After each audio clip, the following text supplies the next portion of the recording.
Okay, day one, nagising kami ng we started the devotion at around maybe 6 o'clock in the morning. And then breakfast. Pagkatapos nun, mga bandang alas 7, between 7 to 8 in the morning, we started the travel papunta dun sa barangay hall ng Don Bosco. Kararating lang po namin, mga ilang araw pa lang po kami dito. Nandito po kami para maging bahagi ng gawain ng Panginoon. Galing po sa Canada, papunta po dito. Masaya kami kasama si Pastor Larry. And ito po ang aming unang parte ng aming mission dito sa Don Bosco. No? Then, hindi ko rin na-expect na ang ministeran pala namin doon, mga babaeng buntis. Mga buntis, mga nanay. May first time, mayroon ding ilang beses na rin ang anak. And then, magkaroon ng konting sharing about gospel, about the Word of God. Nagsimula na rin. Laging may kakampi tayo. Sino yung kakampi natin? Si Lord. No, lahat ng tao nagbabago, lahat ng panahon nagbabago, pero ang sabi ng Panginoon, kahit kailan, hindi ako magbabago. Mahal na mahal po tayo ng ating Panginoon. Iniibig po kayong lahat ng ating Panginoon. At sana po, hindi ito yung una at huli na tayo ay magkakasama. Pinag-pray namin sila isa't isa. And then, may counseling kami, konting kwentuhan. And then we pray. Yung feeling ba na parang, bakit parang napasaba ka kaagad sa ganong klaseng gawain? Hindi, sabi, ano lang observe lang daw eh. So, mabuti ang Panginoon dahil kahit na gano'n ang nangyari, nakaraos din kahit paano sa sharing, sa gospel, evangelization, mga buntis. And some of them are, talagang tinanggap ang Panginoon. Ganon din yung sa mga staff ng barangay. Tinanggap din nila yung aming mga presensya doon.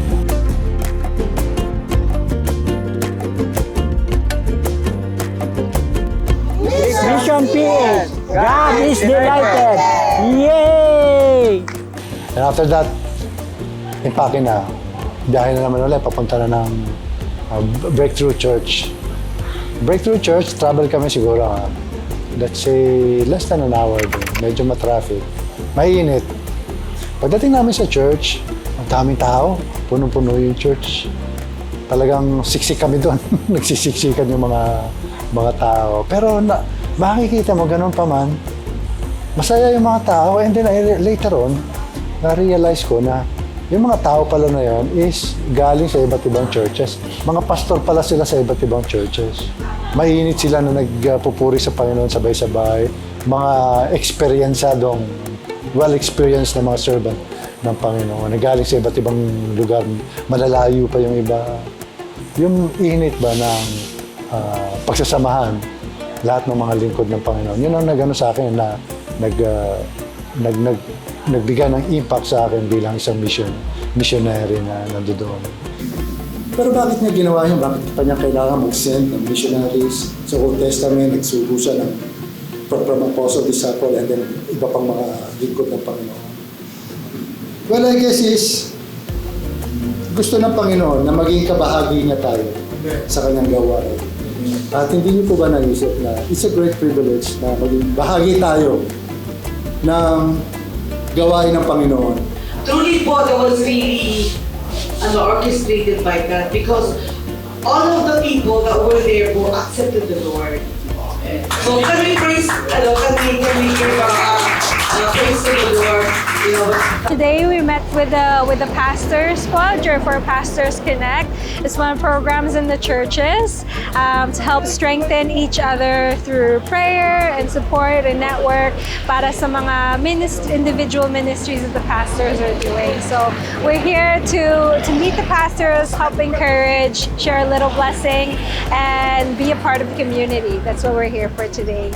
And then, dumating yung time na kailangan mamigay. Bumili kasi kami from Mission PH sponsorship ng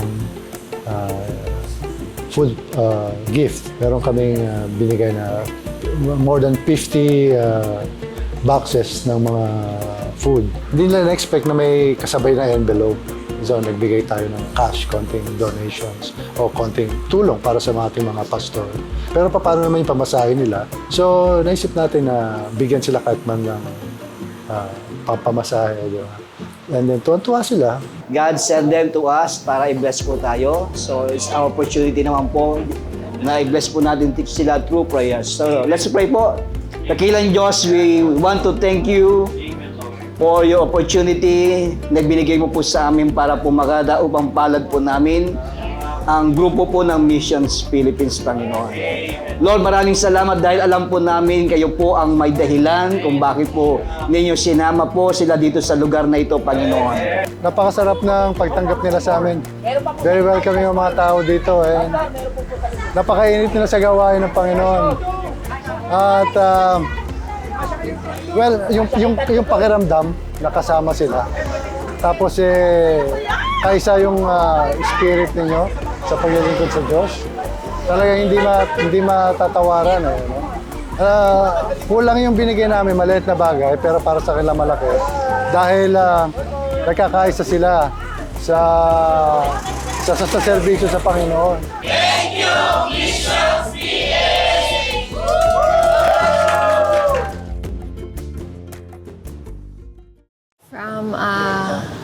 It's been quite an experience, okay? Having to wake up early in the morning so that you get to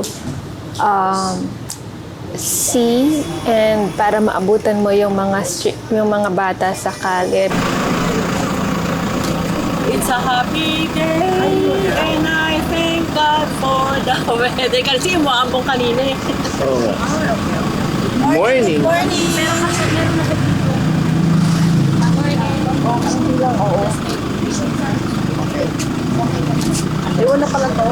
Today po, ang aming pong outreach is we will be going around the street to minister to the children po who have been lost. And yun po mga homeless. And we are going to give them po bread and milk. So yun po, and yun po yung outreach natin ngayon na we'll just want to share the love of God sa kanila po with the Mission PH and of course our brothers and sisters here. Salamat sa magandang pagkakataon na bibigay sa atin ng Lord. Diyos na mapagpala, nagpupuri, nagpapasalamat ang aming mga puso sapagkat muli kami ay hahayo, Panginoon, para sa iyong pinagagawa sa amin. At dalangin ko po, Panginoon, ang bawat team ay maging pagpapala, Panginoon, hindi lang sa mga bata, kundi sa mga magulang na aming mapapagministeryohan, Panginoon. Here in Moriones, Tondo. And we have 3 groups. We have here 1 group, 4 of us, and a crew of our photographer, videographer here. And the other 2 groups are on the opposite side of the streets. And yeah, they will do the same. Kasi hindi mo sila makikita sa isang lugar.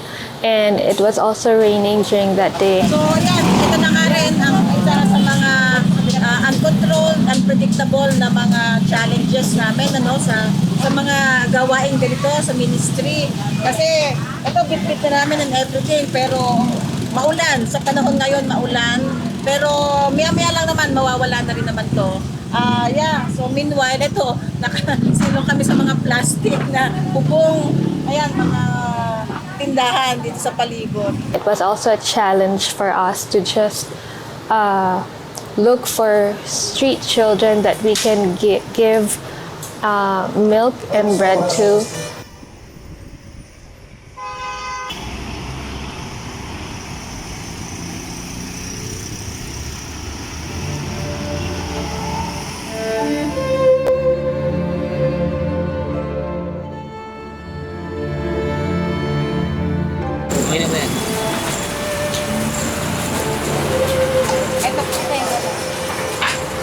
Mahal po kayo ni Jesus. God bless you all.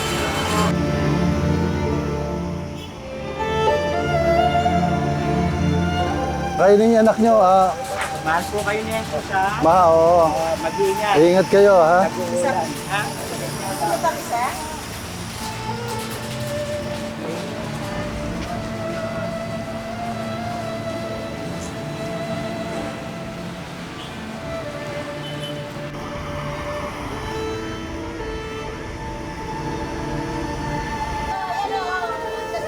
Oh, sige, ito. Mahal kayo ng Diyos, ha? Magpapakabait kayo, ha? Hoy. Oh.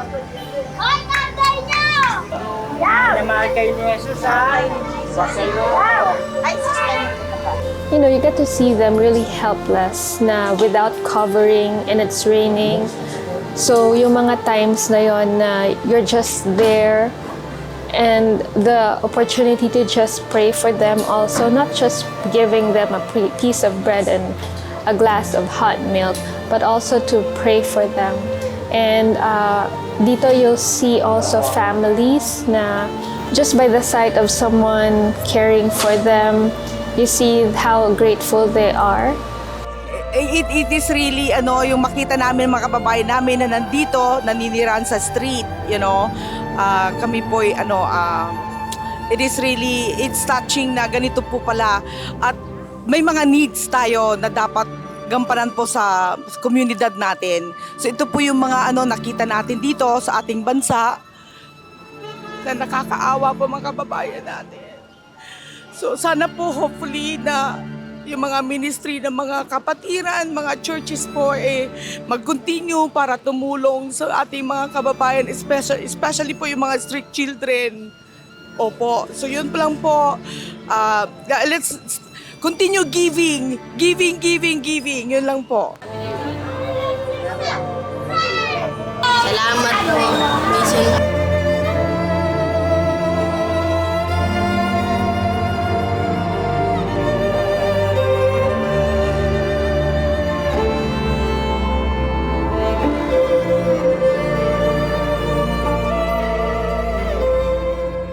We're also looking forward din na makilala ang ating mga kapatid sa city jail naman po. So those people na nasa loob ng prison, they also need to hear the word of God.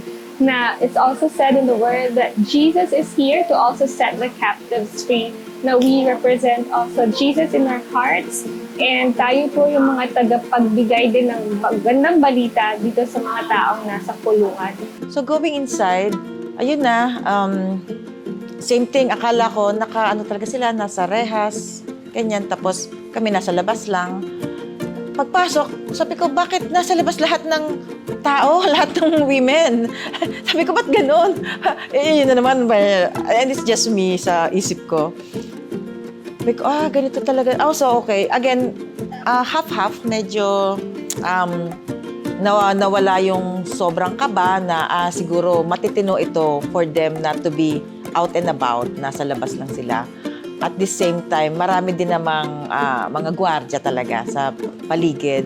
Tapos, yun nga, ando doon, mas maraming team, yung ministry team locally na ando doon, kasama, nangunguna talaga sila. At naka-ready na silang lahat. Tapos, bigla akong sinabihan, girlie, pwede ka bang mag-testimony? I'm like, oh my goodness, really? Parang ito na nga yung pinakang of all the activities, ito yung talagang medyo hesitant talaga ako.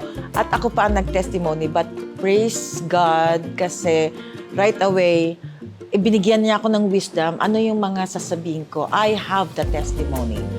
Hi, I am Pastora Miriam Bagasan from Jesus Set Free Ministries. Tayo po ngayon ay narito sa compound ng Manila City Jail Female Dormitory.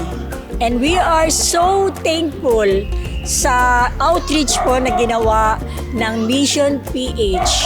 Mission PH, you indeed made a great impact sa buhay po ng mga PDLs, Person Deprived of Liberty, here at Manila City Jail Female Dorm.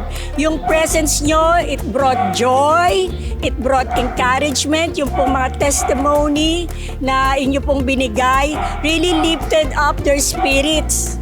at sa mixer po na ibibigay nyo. Marami pong salamat, and we hope this is a beginning of a great partnership to further the kingdom of God. Thank you po. Praise the Lord.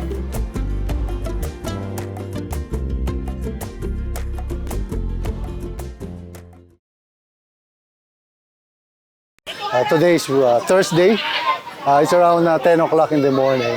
And andito kami sa lugar ng Intramuros. Andito kami sa likod ng Intramuros actually. Merong community dito by the lake. Tanaw yung mga malalaking building and maraming bata dito. Hindi namin alam na may family pala dito sa isang compound na to na napakaraming mga bata.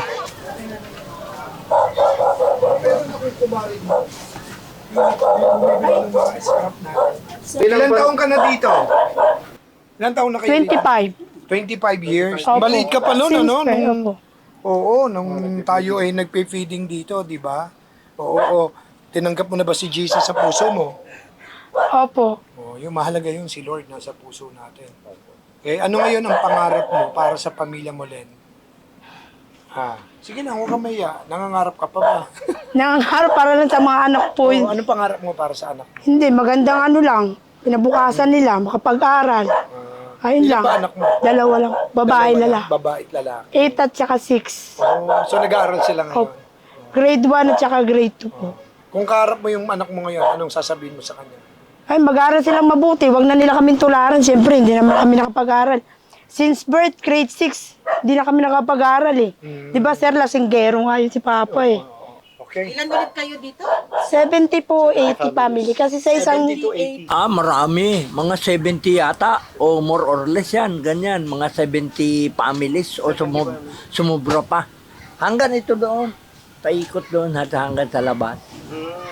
Hanggang doon sa may Delpan Bridge doon sa may tulay. Kaya kami napunta rito. Galing kami dyan sa Maestranza. Dinimulis kami dyan. Naawa naman yung aming chairman. Kaya sama-sama kami dito sa tabing ilog.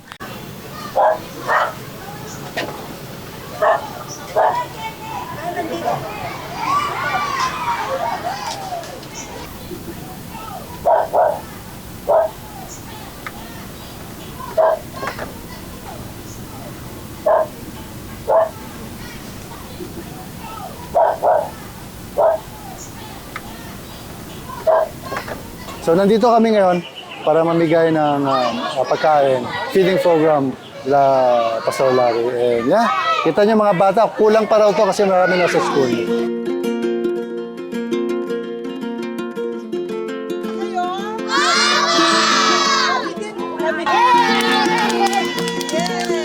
are with the kids and we taught some dancing, some games. Experience with kids is always good. I always enjoy it. I think that there's just so much joy with children. There's so much that we can learn from them. And si Kuya right now is teaching some songs and then dances that really bring people together. I'm very, speechless. Speechless po ako sa nakikita ko pong kasiyahan sa mga mukha ng mga bata ngayon. Hindi naman po pang araw-araw ang kanilang kinakaing lugaw, pero napakasustansya po. Maraming salamat sa Breakthrough Ministries na aming ginawang partner para po maisakatuparan itong pakain po na ito. Ito yung children's ministry, at the same time feeding them, little children of God, with simple lugaw po and simple water. Masayang-masaya na po ang mga batang ito. Nagpapasalamat po kami as Pastor of Breakthrough in Christ sa Mission PH. God bless you po.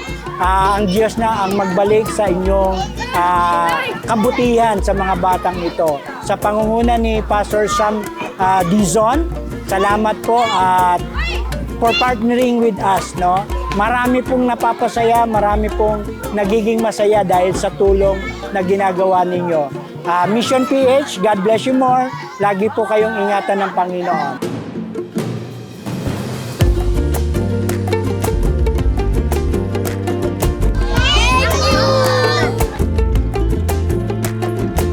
Sino ang marunong magdasal? Wow! Salamat, Mission PH. Praise the Lord!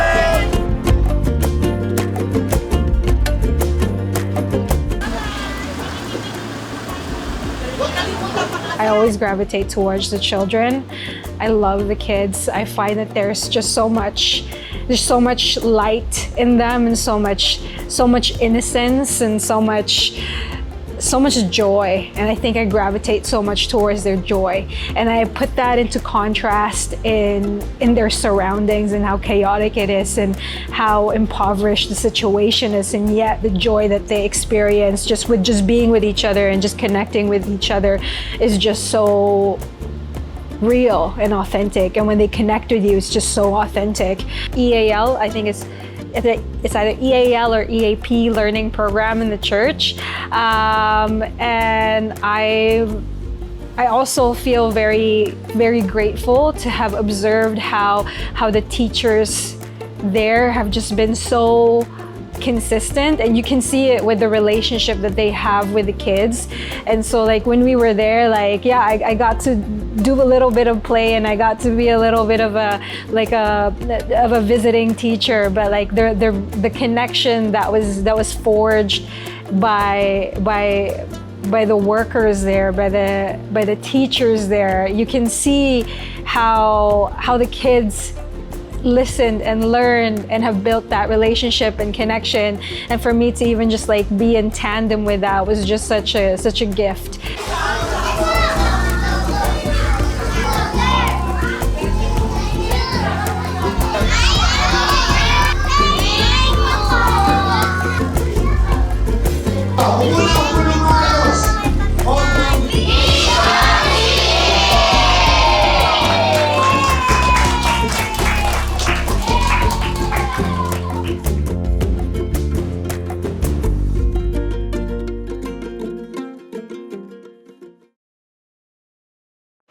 November 10 po ngayon, and it's 9:15 in the morning. It's Friday, at katatapos lang ng meeting namin with Pastor Larry and the rest of the people, mga volunteers. Kasama namin ngayong araw na to, papunta kami ng Smoky Mountain, and we talk about the plan. Pupuntahan po namin ang dalawang site. Nag-umpisa, paglabas namin ng sasakyan, hindi namin alam kung saan kami pupunta. Pero habang naglalakad kami, akala nga namin sementado, no? Inumpisa namin yung paglalakad, sementado. Pero nung nakarating na kami doon sa dulo, na doon na pala yung start ng aakyatin namin. Maputik. Mahalata mo ng basura ang lalakaran mo dahil samot-sari. May mga plastic. May bubog pa nga basag na bote. Nakakaanong isipin na yung mga taong naglalakad doon, may mga bata, may matatanda, iba't ibang edad, iba't ibang tao. Lalaki, babae, lahat. Medyo malayo-layo din yung lakarin. Pero hindi pantay ang mga nilalakaran. At talagang pataas ng pataas ng pataas. Hanggang sa narating namin yung dulo, sinalubong kami ng maraming bata. Pinapakilala ko pala sa inyo mga bata, ang taga-Canada. Sila ay mga tao na, palakpakan naman natin. Yan. Taga-ano sila, ang tawag sa nila ay Mission PH. Missionary sila. Nagpunta sila dito para kayo ay makilala at maabot at mabigyan din ng kahit papaanong konting biyaya. Mula sa kanino? Kay Jesus Christ. Mula kanino yung ibibigay nila? Yan. Nagsimula tong namin dito, gawain, yung year 2020, during pandemic period, na nag-upisa lang kami sa Bible study ng mga kananayan. When we went to Smoky Mountain today, and so that Smoky Mountain was our day 4, and in this mountain of trash, I couldn't believe the lushness of the plants that were growing there, and to me that was such an imagery of how God turns even the most awful and dire situations into blossoming, beautiful things. Ang sarap isipin na kahit sa mukha ng kahirapan, kahit sa ganung estado ng buhay, may mga ngiti ang mga batang ito. Pati mga magulang, masaya sila.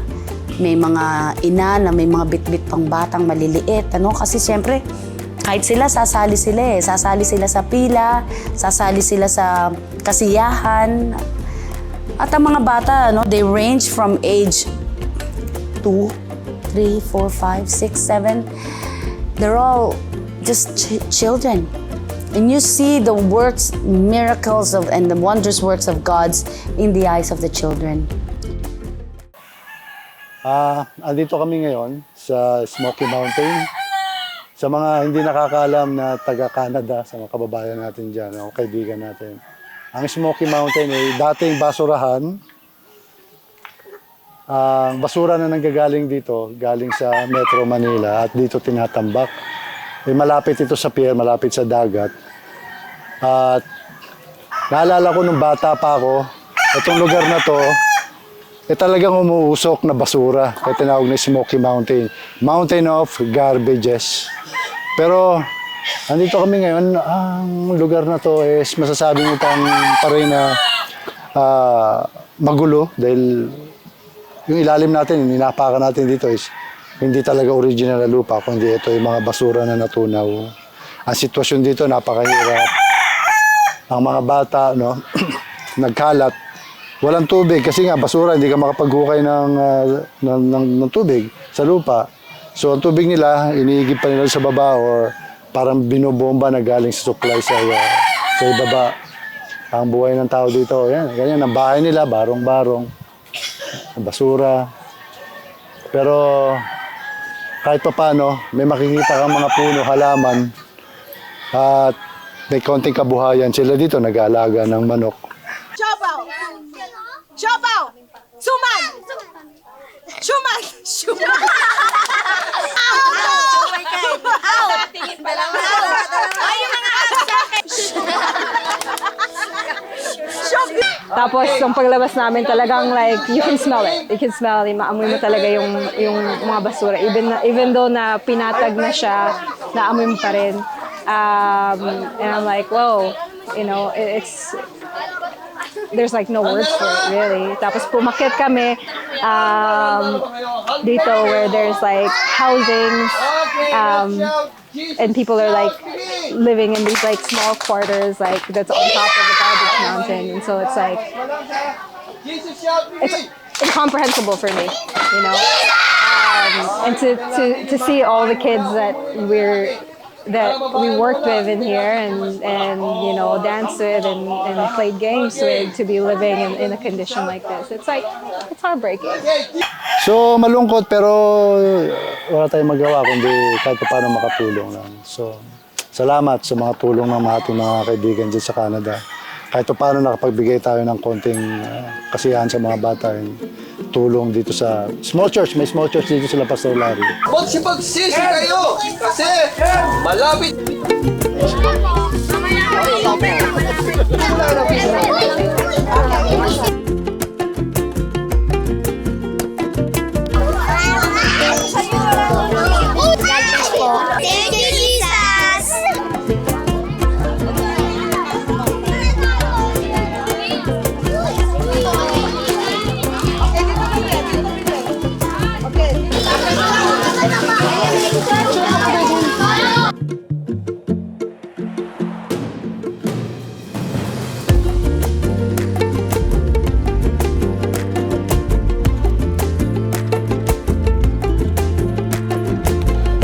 Heartwarming and so heartbreaking at the same time to see our children who may or may not have the chance in life to get out of this situation. So I hope and pray po that you will not waver on this. You will definitely, once you see the footage of what it is here, hot, humid, most of all, filthy. And this is where our children in the Philippines, from this Smoky Mountain, lives every single day.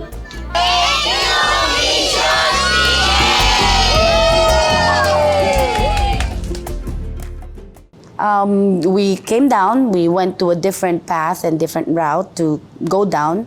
It was a little bit easier this time kasi parang yun yung shortcut. But you'll see left and right. You will see left and right garbage here, garbage there. You know? And by the time you get down, akala namin tapos na. So we just kind of did a little freshen up, minom na kami tubig. And then what we did was we went to a different place again. So this is the same in Smoky Mountain.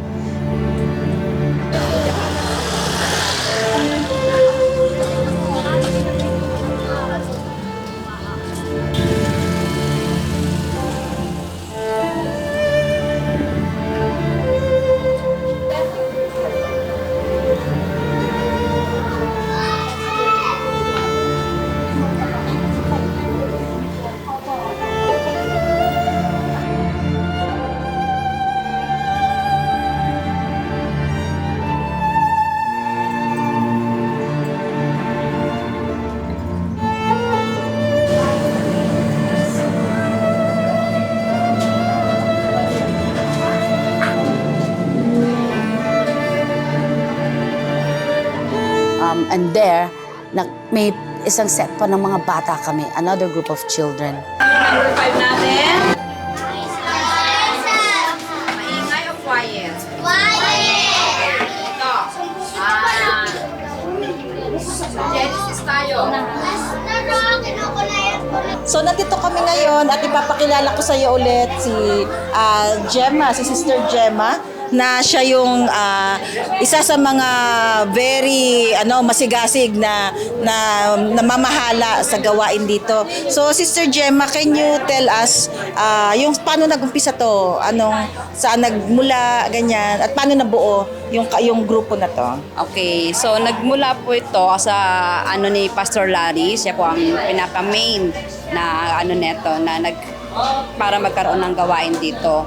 So, more on literacy program kasi nakita namin yung community dito. So, naisipan ni Pastor Larry na maglagay ng isang parang mini library and at the same time, maministeran din ang mga bata at ang mga community dito.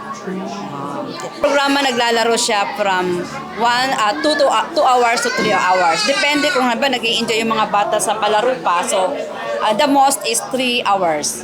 Yan. So, mayroong feeding, mayroong Word of God na sinishare sa mga bata, mga Bible story.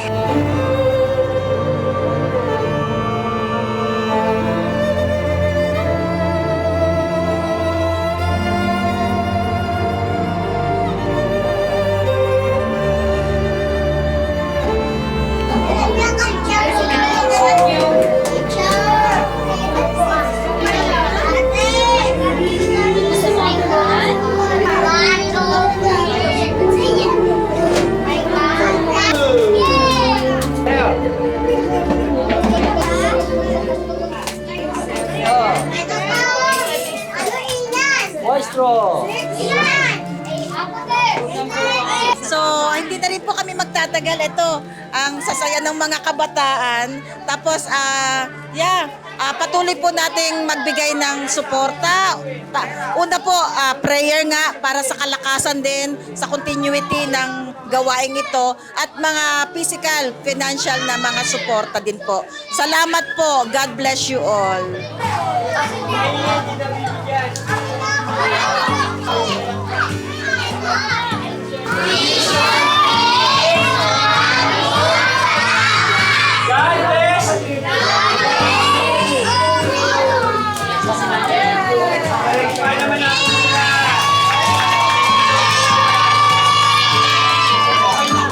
Nabago yung kung ano nakitakot, nabago yung tsaka yung boldness and courage, kasi totoo naman yun, gusto mo tumulong pero nahiya ka, yung hindi mo alam paano umpisahan, dive in, yun lang yun.